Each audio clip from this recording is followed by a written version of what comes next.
There are many Wild West video games out there, but none of them have such a dedicated speedrun community as Bitwig Studios' Bounty Hunted. While the game was full of bugs and problems, these oversights didn't hinder the game, but rather opened the door to endless speedrunning possibilities. With the hard work of a small but dedicated group of speedrunners, analysts, supporters, and even a developer, more and more of these glitches would be found, alongside improved strategies and optimizations, until the community began to question if the world record could even be beaten. This is the story of the Bounty Hunted Any% World Record speedrun.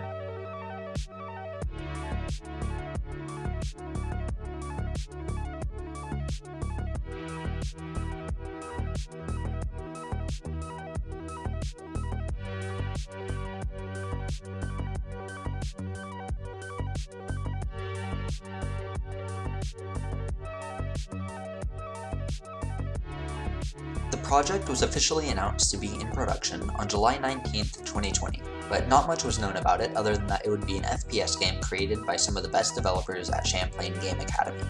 Later that week, on July 23rd, the lead programmer, who went by the name Zeze, would release an early build of the game onto the gaming Discord server Depreciation. Within minutes of the alpha's release, it had already garnered quite a bit of interest as players made their way through the level for the first time. While much of this original footage is unfortunately lost to time, the alpha featured quite a few errors and bugs, such as the notorious press button to reload and the bugged bullet models. However, the most revolutionary of these initial bugs would be found not by a player, but rather revealed by a developer: the wall jump. Because of a flaw in the game's logic, the player was able to infinitely jump off of the canyon walls, allowing for incredible movement opportunities and easy ways to get out of bounds. It was with this bug that the first official speedrun was built around. At 6:33 p.m. on July 23rd, speedrunner Pickle would claim the first documented speedrun of the game, with a 41:56. This first run would outline the basic structure of all future runs of the Any% category. Immediately as the game starts, the player begins wall jumping along the cliffside in order to get out of bounds. This is the setup to the first major skip in the game, Pickle Skip.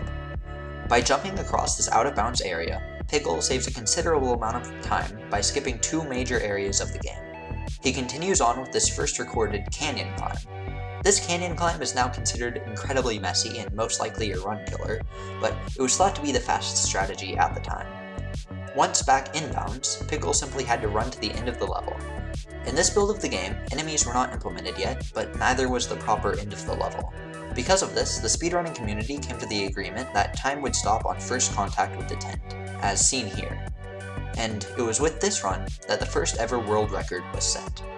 However, this run had plenty of flaws. Pickle thought that wall jumping allowed for faster movement than merely walking, which was proven to be incorrect. Because of this, he lost significant time taking odd angles on wall jumps, rather than moving in a direct path to the end. Nevertheless, this run would go down in history. Pickle would continue running the game, breaking his record just a few hours later, though this was simply the result of refining his strategies and getting a significantly cleaner canyon climb. He repeated a few of the same mistakes of his earlier run, but still managed to reduce his time to a 39:41, shaving off a couple of seconds. No more major breakthroughs were made, though. That is, until Hi McFly entered the scene. Hi McFly was not a runner, but rather an analyst and coach. Being a good friend of Pickle, the two of them would enter into a Discord call, a call that would change the course of the speedrun forever. While Pickle Skip was safe and easy, it had some room for improvement. Introducing Pickle McFly Skip. By crossing the void at a riskier angle, the speedrun would theoretically save a small amount of time, at the cost of potentially falling into the void and forcing a reset. Upon labbing the strategy, they discovered Hi McFly's theory was correct. However, they also found that it required significantly more accuracy in its setup. In order for the skip to work, Pickle would need every pixel of height he could muster, which meant getting to the highest point of the cliffside. However, due to awkward geometry, this would prove quite a bit more challenging. If this setup was messed up, Pickle would fall into the void and be forced to reset the entire run. If Pickle were to be more accurate with the setup, it would cost him precious time. The solution? Pixel perfect movement. This required a small rerouting of the opening section. Rather than sticking to the left-hand wall, Pickle would jump across the right-hand wall, allowing for a more precise setup, along with shaving off a couple of milliseconds. Combining the setup with phenomenal movement, Pickle got the proper setup for Pickle McFly skip. Finally, after a slight reroute of Canyon Climb and a direct straight line to the finish, the record would be pushed even further. Just a few hours after the first record was set, it would be broken once again by Pickle. This 39:10 run proved revolutionary for the scene.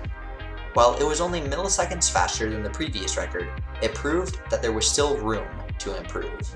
Should Pickle have slightly cleaner executions, perhaps a sub 39 would be possible. Less than 10 minutes later, Pickle would do just that. There isn't much to say about the run, as it was simply cleaner executions and small optimizations, such as a further improvement of Canyon Climb, but it would prove extraordinary. Pickle would not only break sub 39, but also skip over 38 entirely.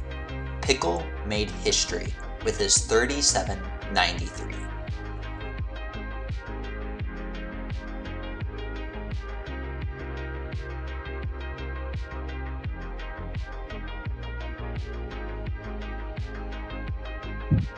Oh, yeah, let's go!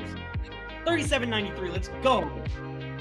It was at this point that the community believed the record could not be broken, not without the help of a TAS. That is, unless they were able to find some sort of movement tech that would allow for a faster traversal of the final segment of the run. That tech, however, would never be found. The 37-second run continues to go unbeaten to this day as Pickle dominates the record board. Later that night, on July 23rd, Zay would release the beta of the game, which introduced enemies and, alongside it, a new speedrun category, now known as Kill Percent. However, the Kill Percent category is still young and in need of many optimizations, so that is a video for a future time. On July 24th, the full release of Bounty Hunted would be unveiled to the public, but the speedrunning community has found its home in the beta release of the game. While some members of the Any Percent category would prefer the alpha build, it has unfortunately been lost to the public, and has resultantly sparked some questions in the community as to whether or not Pickle's time can even be beaten in future builds. Nevertheless, the Bounty Hunted speedrunning community lives on to this day. Thanks for watching.